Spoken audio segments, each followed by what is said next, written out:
Where Two Roads Meet by Paula M. Carlson. The Dreams of Autumn, 1997. Abby stirs from her bright dreams as she feels something, no, someone tapping on her right shoulder. Morning traffic and droning helicopters drown out even more of her slumber and slowly bring her back to a rainy West Belfast reality. The tapping grows more intense as she smells the aroma of coffee that someone has thankfully started to brew. Her 3-year-old son, Bobby, has stopped tapping his tiny hand on her and is now crawling over his mother. Your father using you as a tactical maneuver to get breakfast? Abby wraps her arms around her 3-year-old blessing as he attempts to get away. 5 seconds of stillness. Abby runs her fingers through her son's brown curls. She listens to his tiny breath and wonders what he dreamed about last night. David's work boots stomp up the stairs and pause at Bobby's room. Did someone sneak out of bed? The deep, raspy sound of his voice echoes down the hallway. His footsteps move closer toward the bedroom. Bobby playfully tries to hide by cuddling next to his mother, his head tucked against Abby's breast and his knees pressed against her ribs. David enters the bedroom, dressed for another day of building houses and constructing peace agreements. He lies on the bed and looks like a giant next to his wife and son. It is a rare moment of innocence and peace that does not go unnoticed by Abby.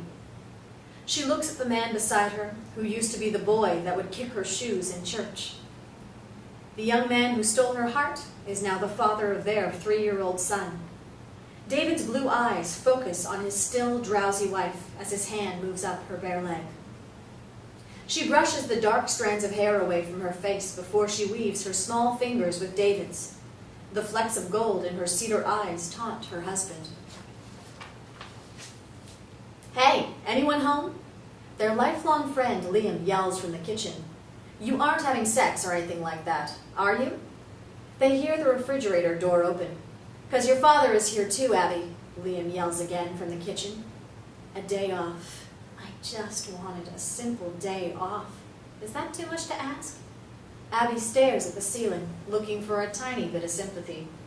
Apparently it is. David lifts up his son and offers little compassion.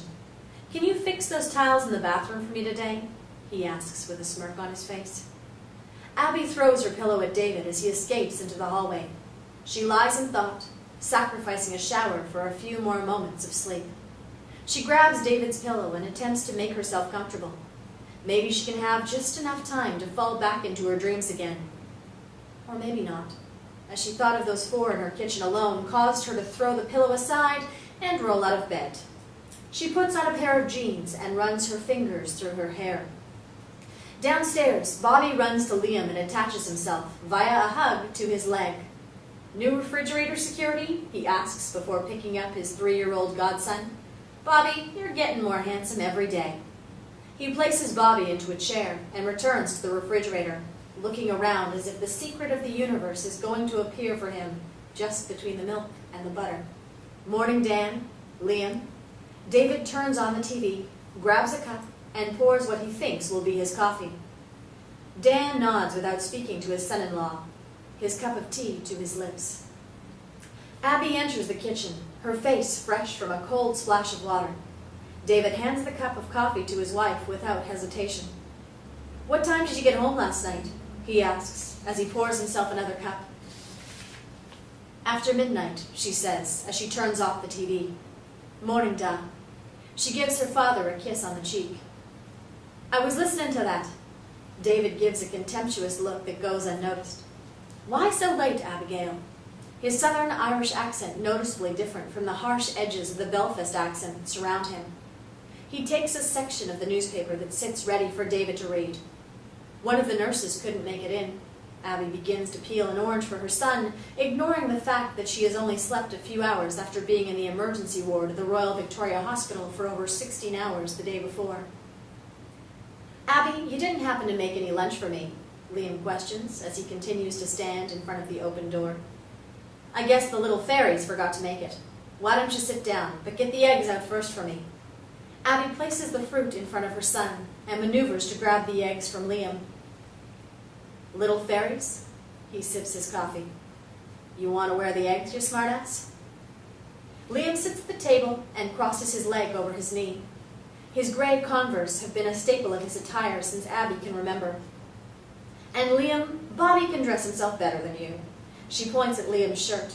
His face reddens as he looks to see how badly he buttoned it. Abby runs her fingers through his out-of-control mop of black curls. Do you ever cut this? Abby places an iron skillet on the Rayburn stove that David thankfully made sure was kept stoked all night. As she waits for the pan to heat, she checks to make sure there is enough wood for the day to keep the stove going and the house warm. The banter between the 3 men and 1 boy begins. It is the same ribbing that Abigail has heard in the kitchen for years. In fact, every house she has lived in. It's the kitchen that always hears the most gossip, sees the most fights, and hears the most laughter. Liam has spent about 5 years of his life standing in front of an open refrigerator in every single place she has lived. If they didn't think it was bugged, David would have probably plotted the takeover of Kensington Palace in one of the many kitchens that they have shared. And there is her father, gone completely gray, probably from the years of worry that both of his children have caused. He's migrated from his own kitchen to Abby's almost every morning, like clockwork, for his cup of tea and to read David's newspaper. Hey there, Mr. Murphy. I can count on you to be kind to me, can't I? Liam begins to unbutton his shirt. Have they been mean to you, Liam? Sheridan lowers the paper lightly so he can peer at Liam. Yes, they have. Thank you for your sympathy. Sympathy, you probably deserved it. Dan's eyes glimpsed over the paper at Liam. His eyes crease slightly as he smiles. Thank you all very much. Liam rebuttons his shirt, making sure this time the sides line up. Abby spoons eggs onto everyone's plate. No work today, Da?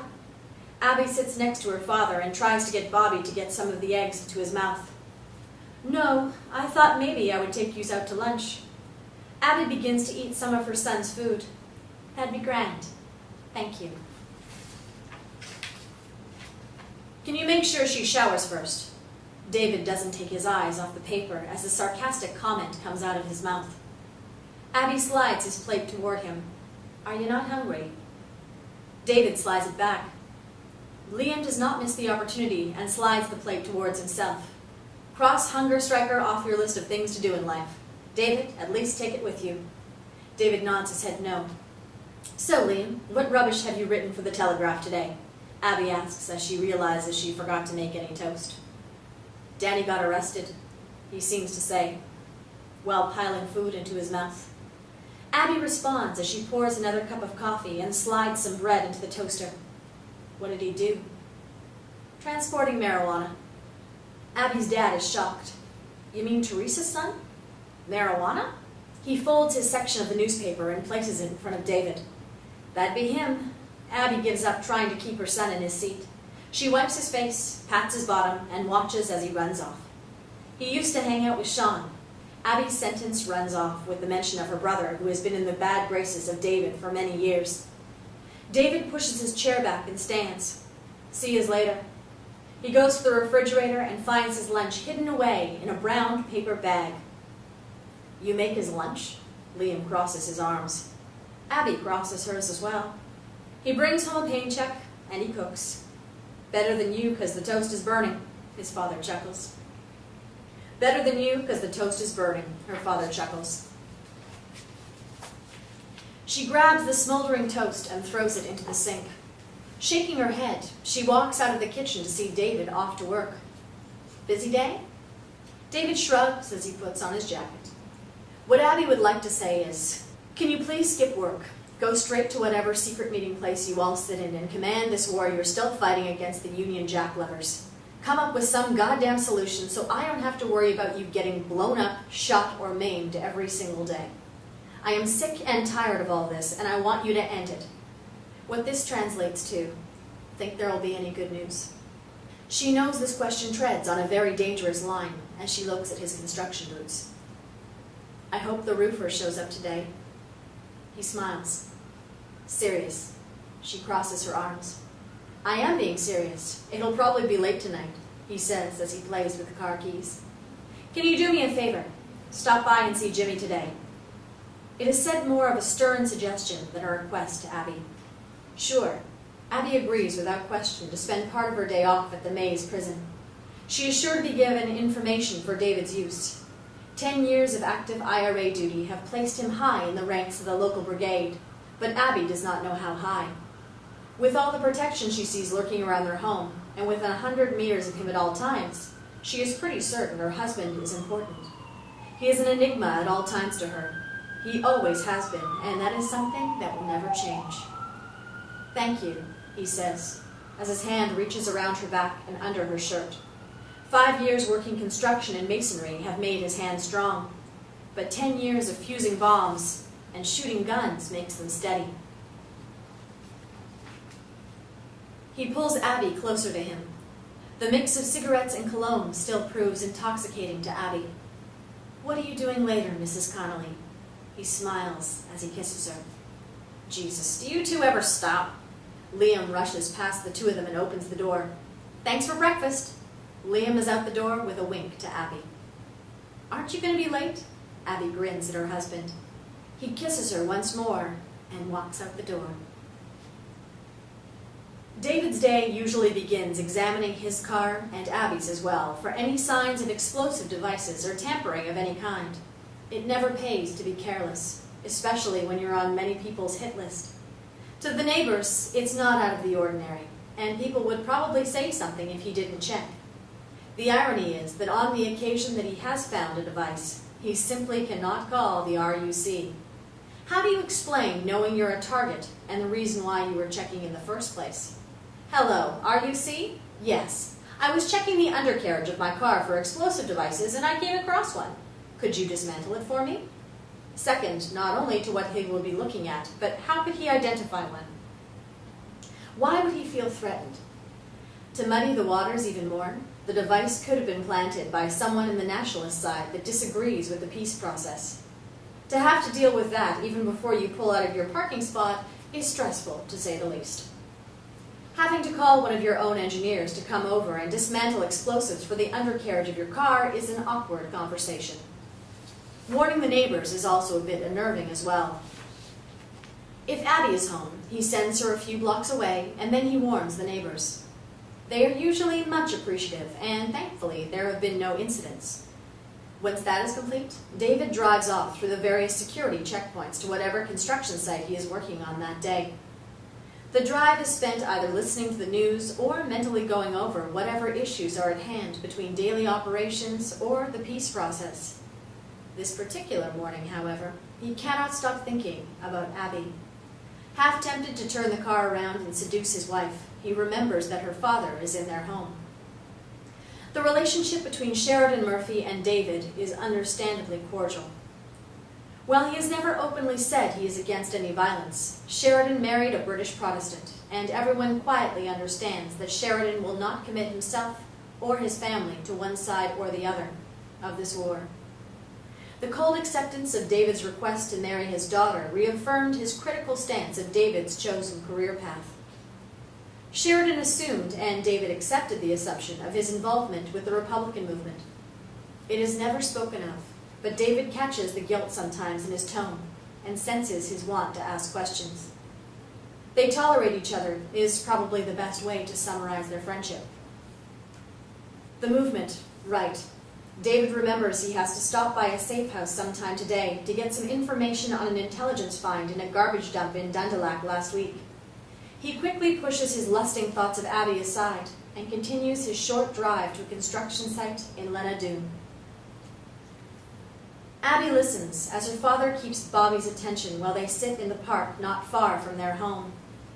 Every twig that snaps and movement out of the corner of her eye stirs her anxiety. She listens to Sheridan Murphy's beautiful Irish accent, reminds her of when she was little, and he would tell her the same stories. Abby smiles, happy to know Bobby will have the same memories. Conlon started out from Ulster to find his father, Cahulan. He knew that Cahulan wouldn't know he was his son because he didn't know he had a son. Conlon finally reached Cahulan's camp and was met by his men. Conlon refused to reveal who he was. Cahulan became furious and decided to fight Conlon. The 3-year-old quickly tires of the story, seeking solace in a miniature soccer ball. "Your brother was asking about you." Abby keeps an eye on her son. How's he doing? When he doesn't answer, she finally looks at him. Done? He sighs. He's home. Sean has managed to stay out of any serious trouble for the last few years.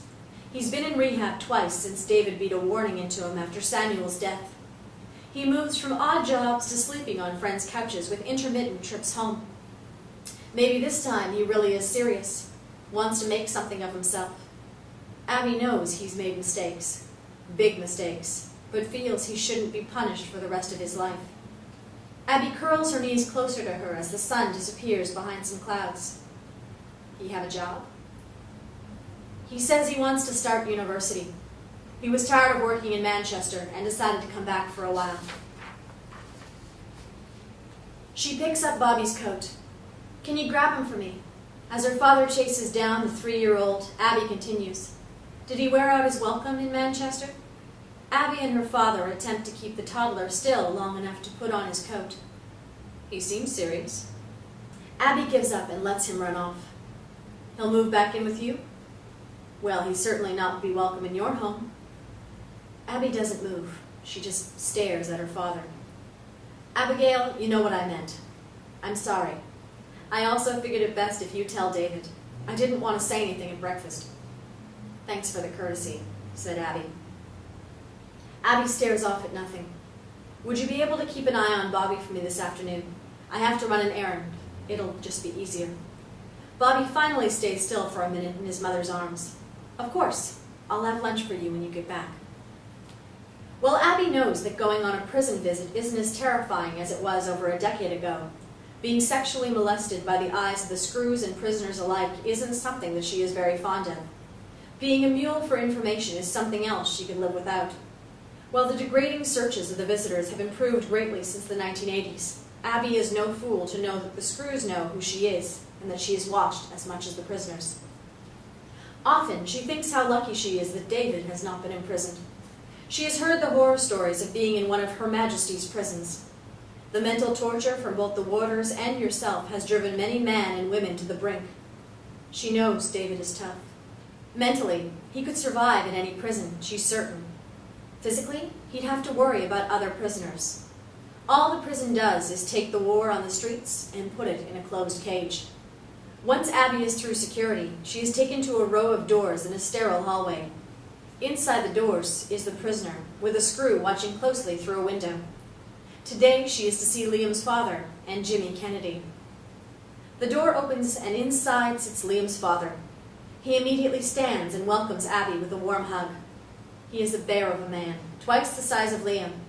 For 55 years old, he looks about 65. He received a life sentence in 1983 for the killing of 2 British soldiers. That fact withstanding, Abby remembers him as a kind man who never raised his voice and always had a smile on his face. Abby, you look lovely as ever. His voice sounds like he's been successful at smuggling in cigarettes over the years. He sits and taps on the table for Abby to join him. Abby sits. The light must be bad in here. She smiles and places her hands on his arm as he sits. You doing all right? As good as can be. Learned to play guitar finally. Always wanted to do that. I could think of a better way to learn, but what do I know? Liam's good? And Grace? His voice gives away some concern. Everything's fine. Abby quickly realizes that her unannounced visit makes him think that something is wrong with his wife or son. I have to see Jimmy, so I wanted to just stop and say hi. I didn't mean to worry you. Thank you. And David? He's good. Busy. Her eyes divert away from him for a second. There's talk about him here. Many are happy he's succeeding. And what about the not many? She leans in closer to him. He's got enemies. You know that. His face becomes serious, both inside and out, Abby. She doesn't need to be reminded that her husband has enemies because he wants peace. Some see him as a traitor, bowing down to the pressure of the British government. They, much like his brother Samuel, only see triumph as the withdrawal of the United Kingdom from the 6 counties. They see David as a puppet of a volunteer army that's used to be powerful. He's got to worry about those he's angered on both sides of the conflict. Liam's father also confirms the importance of why Abby must visit Jimmy. to get any information about splinter groups, protests, or possible actions within the prison that could harm either David or the peace processes. The warder taps on the glass. 5 minutes. Abby finishes her visit with Liam's father before moving along to see Jimmy Kennedy. Jimmy is the husband of Lindsay, Abby's longtime girlfriend. Lindsay and Jimmy were only married for a year before Jimmy was hauled away on a weapons charge, conspiracy to assassinate a member of Parliament, and being a member of the IRA. His relationship with David existed outside of their respective organizations. Since their girlfriends were best friends, there was a lot of going to parties, matches, and they often played football together on weekends, while Lindsay and Abby ran cross-country matches. David believes that Jimmy is someone he can trust on the inside. She is told to go in by the warder. Unlike Liam's father, Jimmy looks his 30 years. For someone who has been in prison for the last 5, he looks healthy and is in good spirits. Once the door closes behind her, Abby walks to him. He waits for her at the table. After she puts her bag down, she allows him to pull her close to him. Without even a hello, he has one arm around her waist and the other pulling her closer to him as they kiss. His tongue is within her mouth, and in seconds their kiss quickly exceeds the guard's comfort level. He opens the door. "Hey, Romeo and Juliet, enough before I call this one's husband and your wife." He points at them both before closing the door again. They separate and sit. Not embarrassed, but happy that Jimmy was able to sneak a comm of information from his mouth into Abby's under the guise that she is his lover. The folded piece of paper has been a way to sneak information into and out of the prison for decades. "Thanks for stopping by today." Jimmy props his toned arms on the table. "Not a problem," Abby sighs. "It's been a while since I've seen you here. Things good?" "Yeah, things are good. Sean is home. I haven't seen him yet." "Fuck me. Seriously? No offense, but he's still alive?" Jimmy was always good at being to the point. "No, he hasn't managed to get anyone else's brother killed, if that's what you mean." Abby regrets bringing the subject up immediately, but figures it's something he should know since he was with David the night they punished Samuel's killers with precision shots to their skulls. "You'll never win this one, Abby. I know he's your brother, but hasn't it ever occurred to you what he did? Like, did it ever sink in?" Abby gives him her ultimate, "You've got to be fucking kidding me" look. "You're like a fucking saint. Please, Jimmy, let's not get carried away." Abby relaxes as their conversation turns to less controversial topics. With the sealed comm from Jimmy tucked away safely in her purse, Abby walks into her childhood home to find her father and son fast asleep on the couch. She covers the two up with a crocheted blanket and gently rubs her son's back. She then heads to the kitchen to make some tea. This kitchen that holds so many memories for Abby. The centerpiece, the burner that keeps the first floor dry and warm from the chill that pervades Belfast for a majority of the year. So many meals and drinks over the years have taken place in this room. Many discussions, life-changing moments, and some actual good memories have occurred in this room while sitting at the worn oak table. Abby places a mug on top of the warmer, prepping it for the berries tea she cannot wait to enjoy. The prison visits seep the energy from her. The tea, she hopes, will help, since it also appears that the two napping on the couch have been there for a while. She'll also start the lunch she was promised by her father. She fills a kettle with water and places it on the stove. As she opens the tin that holds the aromatic teas, the front door opens. Without turning, she knows her mother has come home from her job at Booth's Chemist. "Mother, tea?"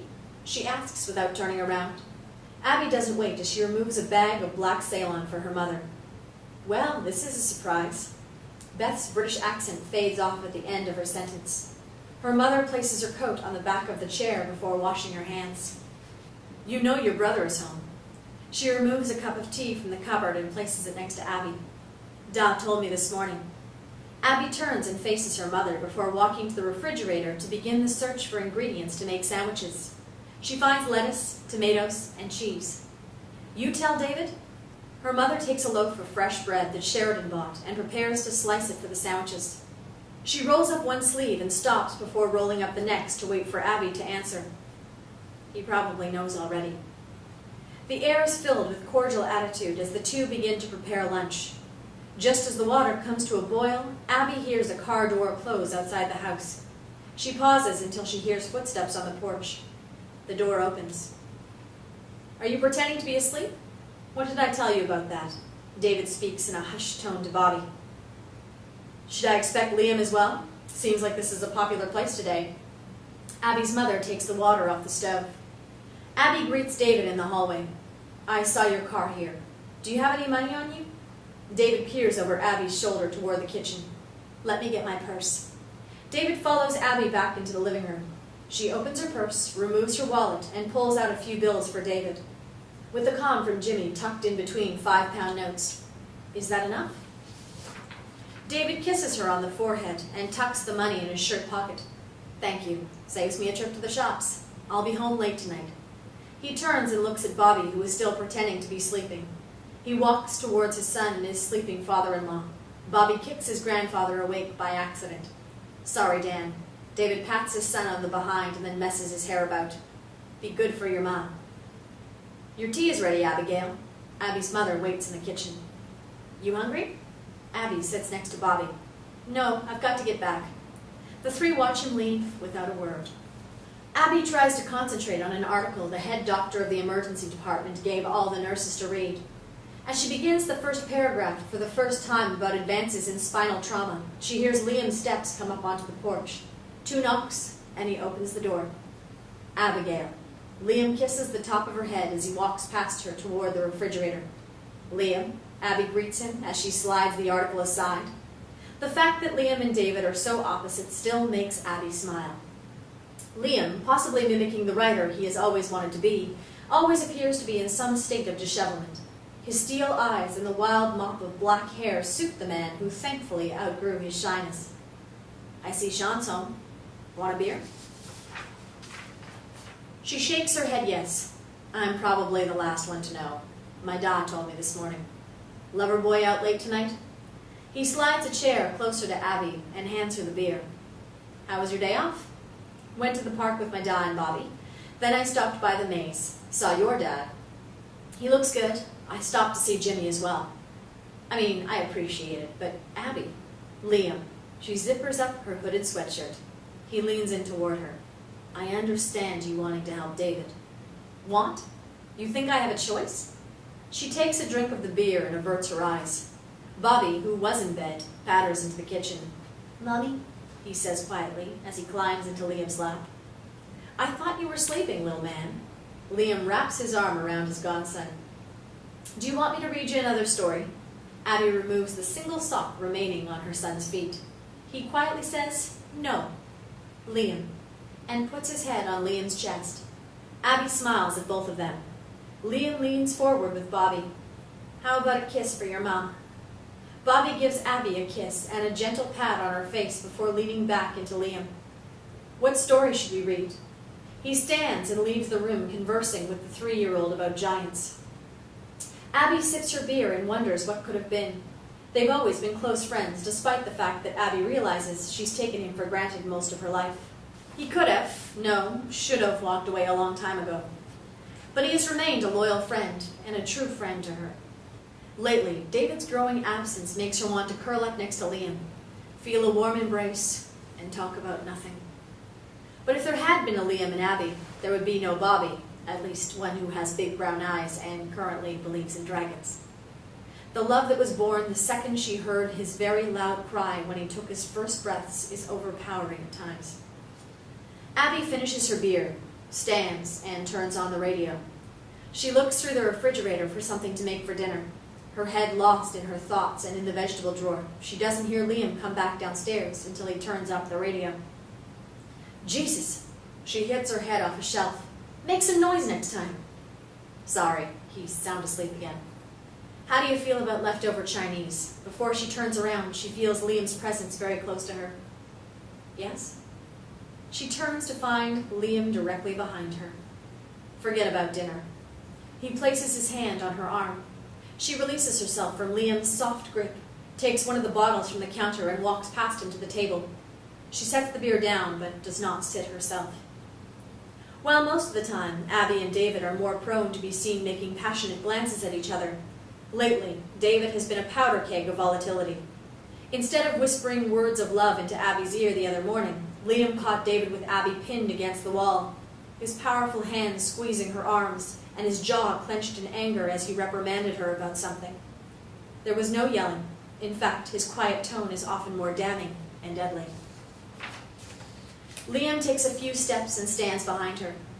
I can't watch him treat you like this. His arms encircle her. His face settles in her hair. Liam, she realizes at that moment, is the warmth and love that she walked away from for her hero worship. Whereas she once saw Liam's kind heart as weakness, this is all she craves anymore. She knows she is competing with an 800-year struggle for freedom. He moves his face next to hers, close enough that she can smell the leather-bound books he immersed himself in every day. Her rosewater perfume seems too fresh and clean for this city that they live in. She leans back into his arms, giving away a little of her control. She closes her eyes, but the moment is interrupted by a knock on the back door. Both startled, they separate immediately. Abby walks to the door. Who is it? It's Sean. Is David home? I don't see his car. Abby's brother makes his first appearance in months in typical untimed fashion. She opens the door for her older brother. Liam drinks half the beer in one nervous guzzle. Hey, Sean, nice surprise. Sean hugs his sister. You look great, Abby. I'll leave the two of yous alone to catch up. Liam throws away his beer bottle before putting on his coat. You don't have to leave, Liam. Sean opens the refrigerator and pulls out a few beers. See you tomorrow, Abby. Liam winks as he walks out the back door and exits. Abby stares at the door, oblivious to her brother. Abby, do you mind if I make a sandwich? Abby? What? Sorry, go ahead. I'm going to go check on Bobby. Don't plan on staying too long. I've no idea when David will be home. Abby walks out of the room, but quickly returns to her brother, who she hasn't seen in almost a year. His ebony hair is shorter, there are no holes in his jeans, and he is actually wearing a dress shirt. This is a stark contrast to the long-haired waif she used to drag home from the park on a regular basis. Sleeves. Abby crosses her arms and waits for Sean to roll up his sleeves. He complies, and his arms have no evidence of any track marks. See? Now can I have another hug before I ask him what I just interrupted? Abby looks at the ground, slightly red-faced. You've been back 5 minutes and you're causing problems already? Sean wraps his arms around his sister. I missed you. You want to see your nephew?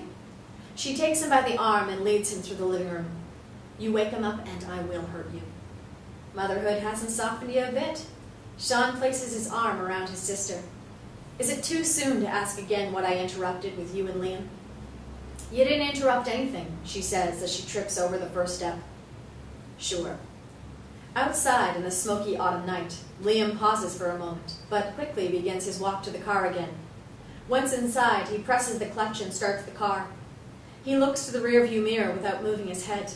The reason why he didn't go back inside sits on the opposite side of the street.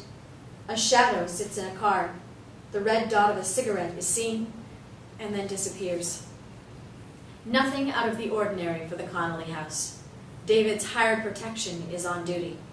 Liam turns up the radio as loud as it can go and drives home.